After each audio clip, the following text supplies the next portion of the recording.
Hi guys, welcome to this Chi Talk. Today I'm going to talk to you about the inner child. If you haven't already watched my video on why knowing the ego will change your life, you can watch that either now or afterwards, because that will give you a good ground knowledge of the ego, where it comes from and what it does to us. But let's get started on talking about the inner child.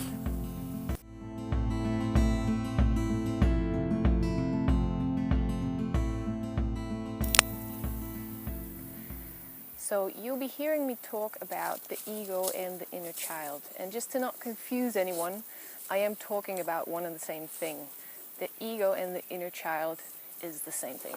I seem to not be able to stick to one term, so just bear with me. They are both the same thing. Because the ego is like a child. That's why we call it the inner child. It is a childlike part of us. And the reason why it's like a child is that it learns most of its lessons when we're children. As you probably know from my video about the ego, is that the main purpose of the ego is to survive. It's there for its own survival and for our survival. So it learns very early on that if it gets attention, it means that it will get protection. When we get attention from our mum or our dad, we will get protected, which means we're not going to die. So we're going to survive. And that will be the main purpose of the ego for its whole life and for our lives. So if we were wild animals living in nature, it would be a very good thing to listen to our egos. Our egos would protect us because it would learn from a very early age which situations were dangerous, what type of animals were dangerous.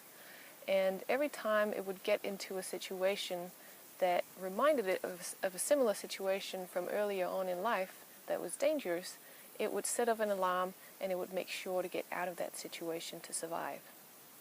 And that would be good. That would ensure your survival. But today we don't really have predators that are chasing us. So it doesn't really work as well. However, the ego has learned from the start that attention means survival. So it will be craving this attention for the rest of your life. To make things a little bit clear, I can give you an example. Let's say you weigh a little bit too much. You don't like your body, you eat too much, and you eat the wrong stuff. And this might be the only attention you know of. Maybe when you were a child, you only got negative attention, or you found out that was the attention that was easy to get. So it was better to just get negative attention than to not get any attention at all. And you'll keep doing that when you're an adult. You'll keep giving yourself negative attention. So you're unhappy about your own body and you want to lose weight. So what you do is you go on a diet. That's what most people do when they want to lose weight. But before, you gave yourself negative attention by eating, by shaming yourself, by not feeling confident about your own body.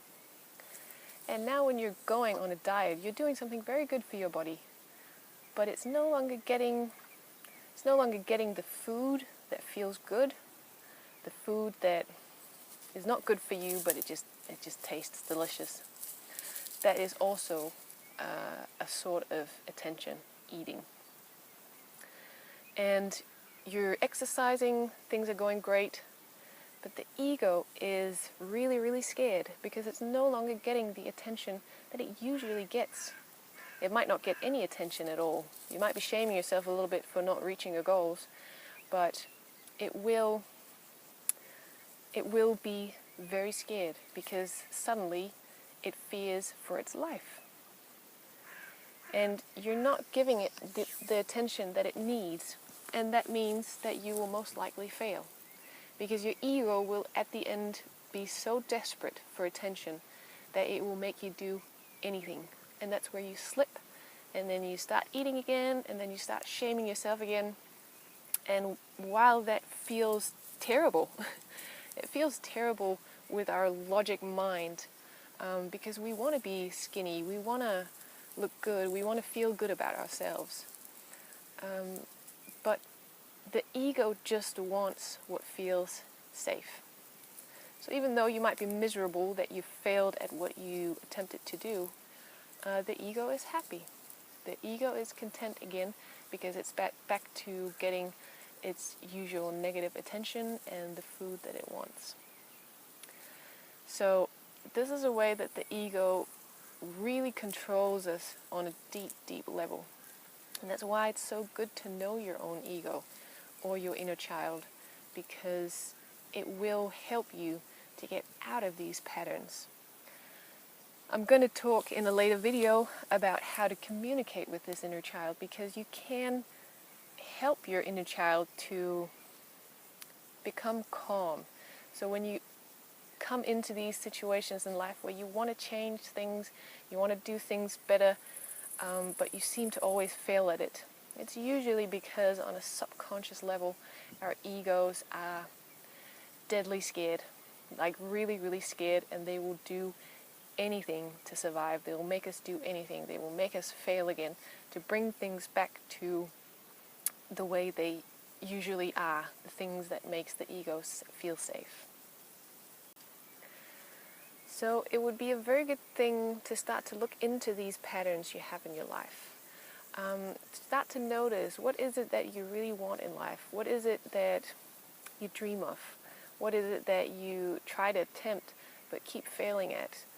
Is it because you want to lose weight? Is it because you want to find a new partner or a new job, or start eating more healthy or exercise more, or whatever it is? There's lots of things that we usually dream of, but we just either don't get around to doing them, or when we start doing them, we fail. So try and notice all of these little big and small things, or maybe write them down, and try to think about the attention that you give yourself around these things. Are you shaming yourself a lot? Are you just telling yourself, I'm ugly, I'm fat, I need to lose weight. If I don't lose weight, then people won't love me, or I won't be able to love myself before I've lost weight. And write all these things down.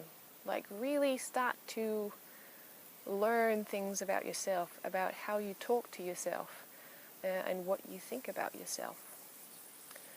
And then I will make videos about how to communicate with this inner child so that you can overcome these thoughts about yourself, and how you can calm your inner child when things becomes scary.